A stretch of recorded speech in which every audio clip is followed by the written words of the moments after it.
Welcome. This is the Lifetime Cashflow through Real Estate Investing podcast. This is where you'll learn strategies to help you achieve lifetime financial freedom through real estate investment.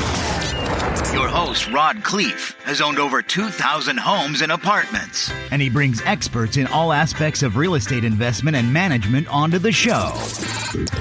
Now, here's your host, Riyad Khleif. Welcome to another edition of How to Build Lifetime Cash Flow Through Real Estate Investing. I'm Riyad Khleif, and I am thrilled you're here. And you guys are going to love the guy we're talking to today. His name is Pete Asmus, and he has the largest commercial real estate group on LinkedIn. Yep. And he has done a lot of other amazing things. He's a speaker. He's an award-winning radio host. He's an author, and doing some amazing stuff. And he's got an incredible story, a family story that he went through that I really want you guys to hear. Pete, I am thrilled you're here, brother. Thank you, man. You know, it's been a long journey to get where I am. It's kind of funny. I have investors that are here from Australia right now, right?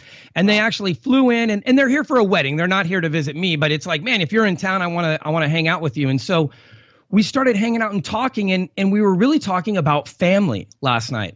And I said, you know, it's funny.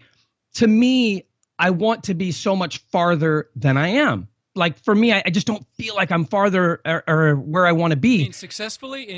Successfully. Okay. Absolutely. All right. And they go, well, what do you mean by that? And I said, well, man, I'm not driving around in Lamborghinis. I don't have, 15 homes and stuff, but I'm really creating the life that I wanted. And she goes, you know what, though?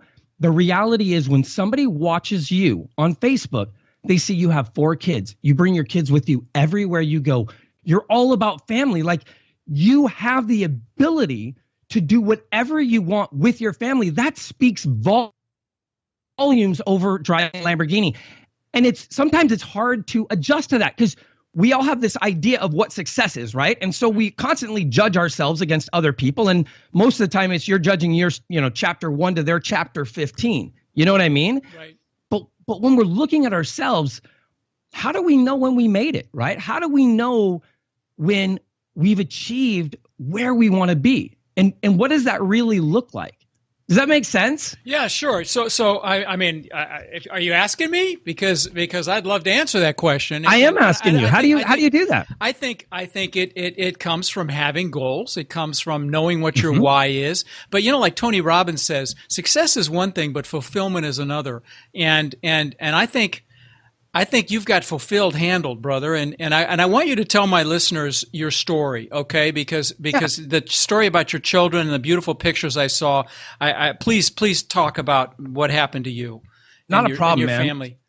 So when I was probably, 25, I got out of the Navy and I just wanted to create something, right? I started going to college and I got involved with a girl and we had a child, right? And so when I had my son, I realized I had to start doing something. I had to really kind of go after it. And so I started a company and we started selling these pool products across the country. And when I started, this company was in one distributor and they had sold $5,000. And I came on, and in the first year, we went to 50 distributors, over $500,000 in profit, and my son got brain cancer. Wow. And everything stopped. Right. And the reason, and he's fine now, but the reason I share that, because it's such a huge point in my life of when everything changed, right? Because at that point, I had to stop being a victim. I had to stop blaming everybody else, and I had to start turning everything back on me and going, look, what can I do? And take responsibility. I think the hardest thing for anybody to do is take responsibility, even when it's not your fault. It's just taking responsibility so you can make a change. Because if it's your fault, I can't do anything to change that, right? There's nothing I can do. I can only do something. I can only change what I control. So I started at that point taking on responsibility and going, look, I'm where I am because I chose to be here. I don't make enough money because I chose not to. I'm not doing this because I chose to. And it's such a hard pill to swallow. But when you do, all of a sudden, everything opens because you can now start deciding how you want your life to be. And then it comes to exactly what you said, putting goals together. I did this 21-day challenge that I got everybody I was involved with, and it was write your goals every day. Every day, write your goals. It is amazing if you spend 5 minutes in the morning writing your goals, what your day transitions into. It really is, because and people go, well, it doesn't really matter. I promise you. Write down what you really want every day, what you really want. By the 5th day, you can't stop thinking about it throughout the entire day, and you start making decisions to achieve that. Does that make sense? Sure. I interviewed Grant Cardone, and he does it every morning and every night, and anytime he's down, he writes his goals. And I started doing it. I will confess I've dropped off, but I mean, I could rattle them all off because I wrote them so many times, and my wife even got irritated sometimes at night. I'm in bed and I'm with a flashlight writing them down, but very, very powerful. But back to your children and the story you just said about taking responsibility. And I hope you guys heard that, because and maybe I'm going to, I put out these driving force tips where they're like psychology related, because 80% of your success in anything is your psychology. 20% is the mechanical stuff, the learning about real estate. But I may do a session on taking responsibility, because that's so important.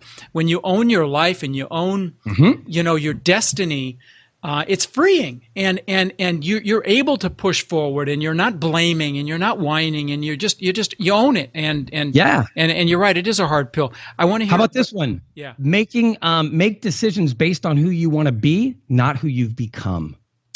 We constantly make decisions, right? Well, I can't do that. Why? Well, because right now I don't have any money. Hold on.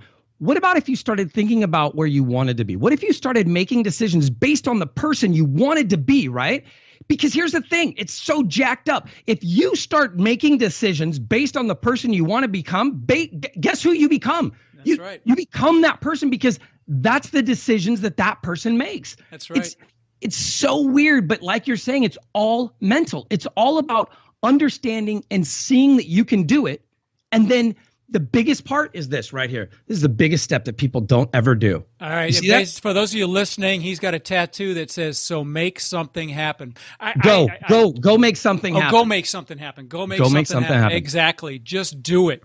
And no, you're absolutely right. And it's like Tony Robbins says, it's in your moments of decision that your destiny is shaped. And it's just making the decision. When my son got cancer, he ended up, he had medulloblastoma is what he has. It's very, very rare, very aggressive disease.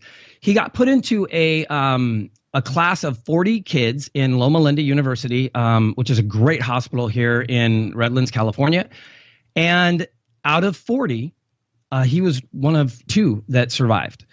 And here's the thing that just, it could get me going right now is you're talking about a 5-year-old that has a roommate, right? That has the same exact thing that he has, that dies. Wow. And then they put another one in, dies, another one in, dies, another one in, dies. Like, how do you keep going when the people, that he has what you have? You know what I mean? Yeah. And it taught me that, man, if my son can make it through all of this, like, what am I complaining about? Like, how can I complain that my shirt doesn't fit? How can I complain that I don't have enough gas? How can I complain that I'm still hungry? Like, what, all these excuses that I have that I think are so valid, right? Right. Bullshit. They're just bullshit. Right. Because my son was able to survive a disease that literally made him have to relearn how to count, how to add, how to speak, because it was in his lower left lobe, right? Wow. So it took away a lot of those functions that he was used to. And I remember sitting in a car, and this is actually a little bit later. My daughter, actually, let me jump ahead now. So that happened with my son, right? Right. Then my daughter turns 5, and she loses all her hair in a matter of a month, and literally looks identical to what my son looked like when he was going through chemotherapy. Wow. And I'm freaking out. I'm thinking, man, what is going on? Like, how come my children are having problems? Turns out she has alopecia, right? So we find out what's alopecia. Well, alopecia is an autoimmune disease that the body attacks its own hair, okay? So I start crying because I'm thinking my daughter is going to be bald, and who's going to love her? So I start putting all my own perceptions onto her, right? And my own worries and everything. And I'm in my car going, man, I can't do this. I want to just end my life. Wow. I can't handle everything that's happened to me, right? And I'm sitting in the car, and I'm thinking about how could I do this?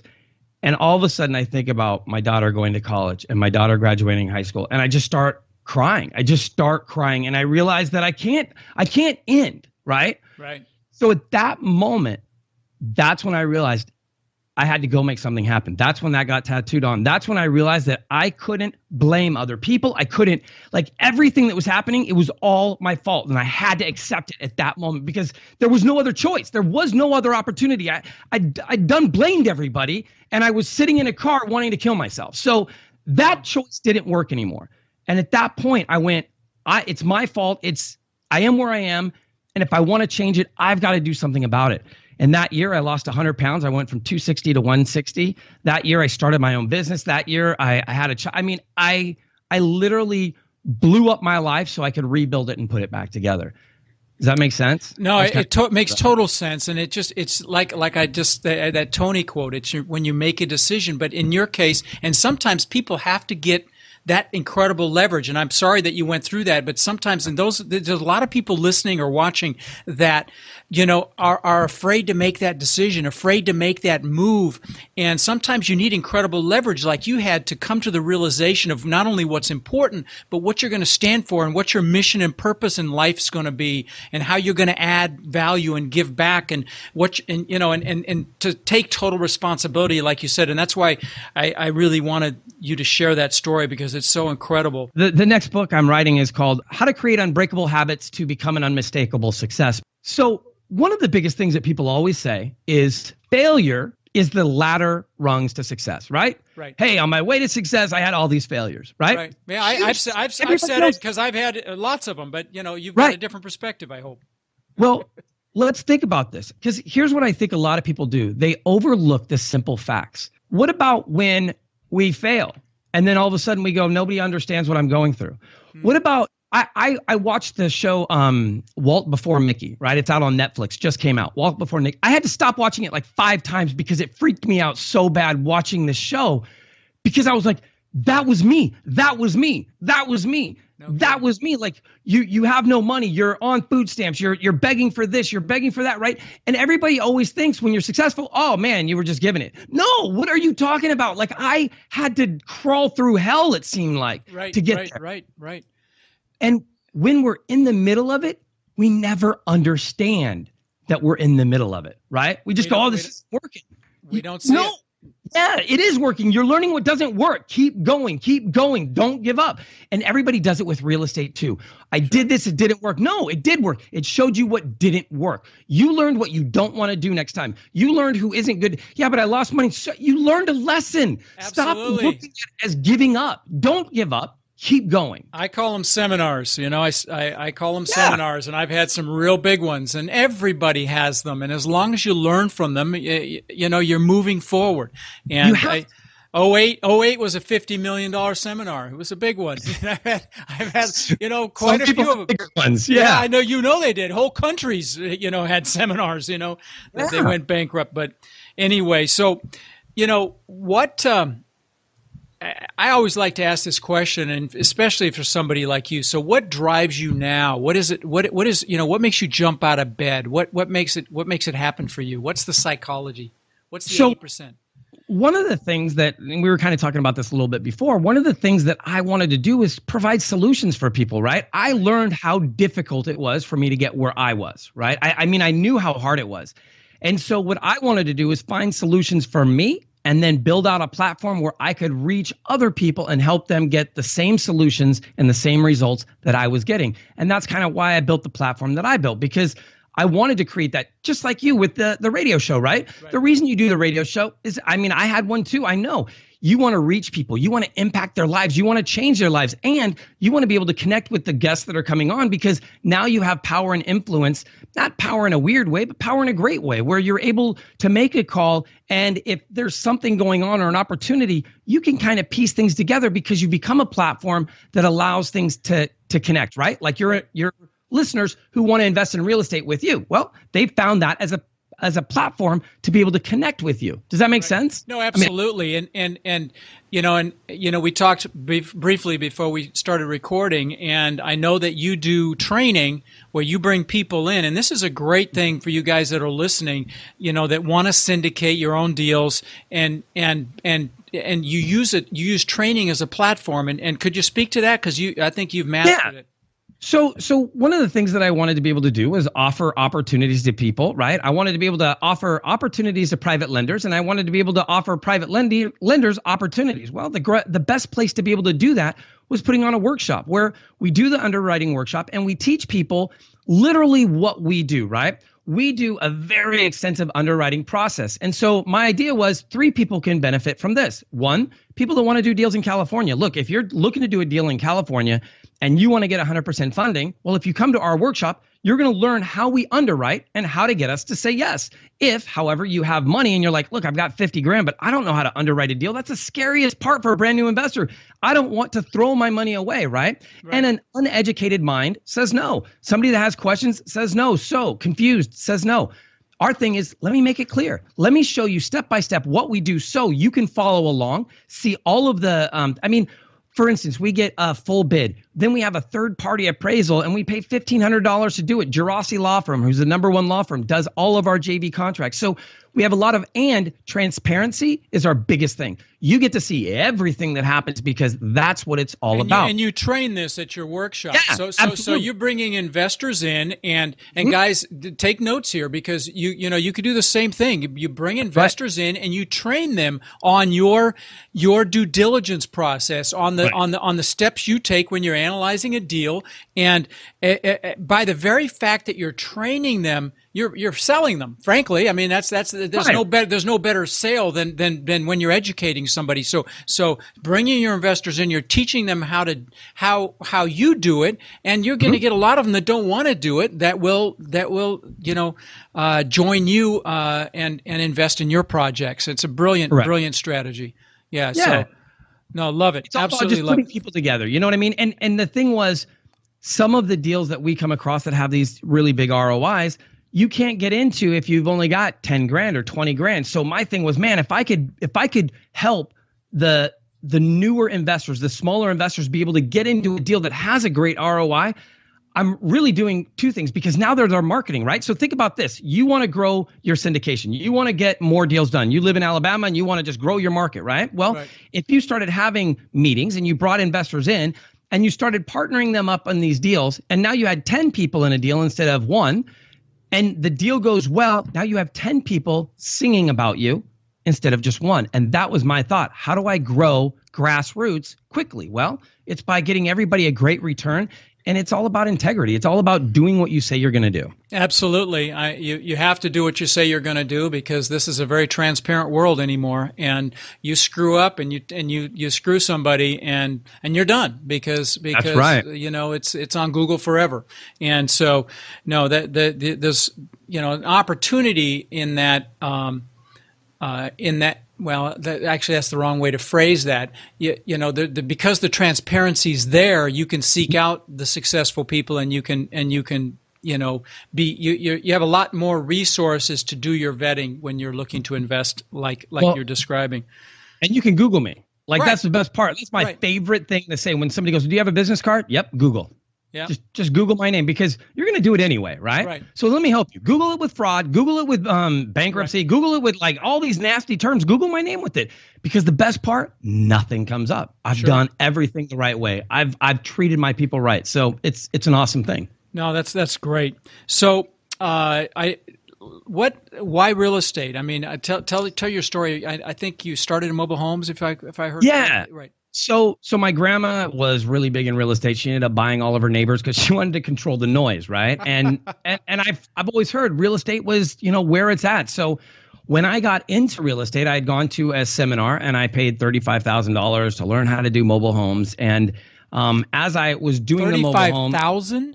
Yeah, that was the cost. Holy shit! Wow. You obviously, man, these seminar companies, all of them charge. However, there's some that are good, but most of them aren't not. I mean, I remember going out on the training and I was asking questions and I kept getting Google it, and I'll tell you if you're right tomorrow. I was like, man, why am I doing all the work? I thought you were supposed to have the answers.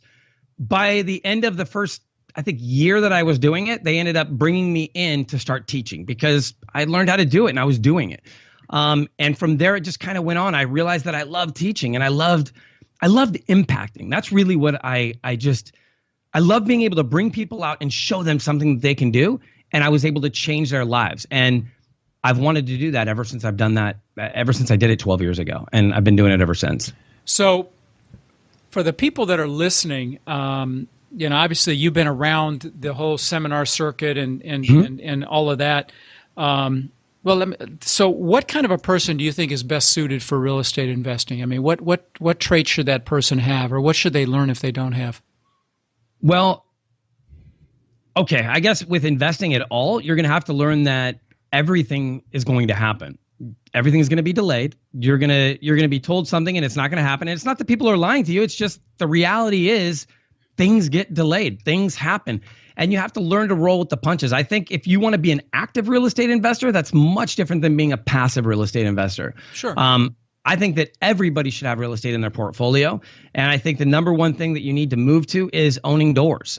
Because at every point, we were talking about this, there's going to be cycles. The market's going to go up and it's going to go down. Sure. And my biggest thing is making sure that I'm putting rentals underneath our portfolio so that when the market starts to dip, we're okay and we can make it through that dip, right? And then it comes back out the other side.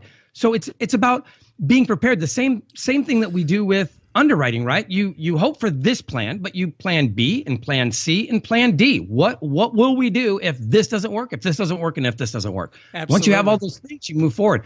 So you've got to be a planner, and you've got to me, at some degree, you have to be a dreamer. I mean, you have to be an entrepreneur. You've got to have that gene within you, because it's going to be a lot of hours. Absolutely. You talked about different exit strategies, and there, like I tell you guys, and you've heard it from some of my guests as well. There's a contraction. It's coming. There's no question. The next couple of years, it's going to happen. And so, that's right. Those of you that are flipping houses, be very, very careful in the high dollar ones, because if you're in the price range where you can rent it and have that as an exit strategy, if the market stops, then you're in good shape as long as your debt's long enough and you can rent it. But if you're not, then go in with both eyes wide open. Be very, very careful. And don't be up at 85%, right? I mean, make sure you're down. Like, all of our stuff is between 50 and 60%. So should the market start to shift, we can fire sell it and be out from under it. And that's one of the things, why you want to have multiple exit strategies. Good. If you had one pearl to leave my listeners, keeping in mind that my listeners are people that want to get into multifamily real estate investing, or they may have a couple of properties and they want to go bigger, they may want to syndicate, what would you tell them? I would say that write down where you want to go, and then put every ounce of spare time into achieving that goal. Because here's the thing. Read Gary Keller's The One Thing, and do that every day to that goal. By the way, I've been working hard to get him on the show. We're pushed back to February now, but I would love to get him on the show. Man, that book was amazing. It was amazing. I mean, it's summarize it for my listeners. What's the one thing that you can do that will either that will move you forward towards your goal, that will either eliminate or reduce everything else? So what's the one thing that you can do today that will move you towards your goal, that will either eliminate or reduce everything else required to get there?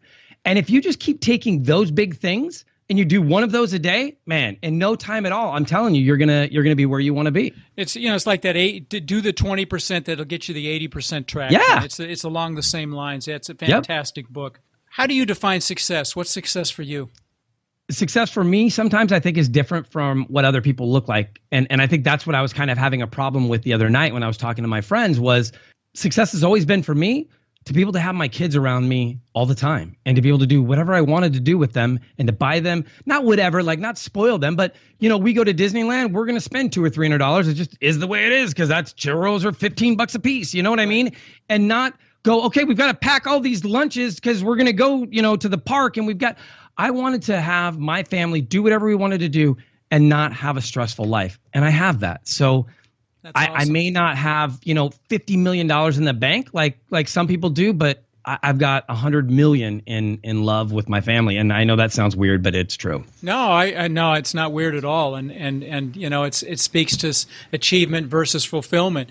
And, Tony Robbins had a quote, a meme that he put on once that I just loved. It says, success is being able to do what you want anytime you want, wherever you want, with whoever you want. And I thought, man, that is just perfect, doing what you want. I'm not wherever you want yet. Like I would love to be in Italy sometimes. Yeah, I'm right. not there yet, but at least I've got 3 out of 4. So do you have any daily routines that you do to get you motivated, to get you going through the day?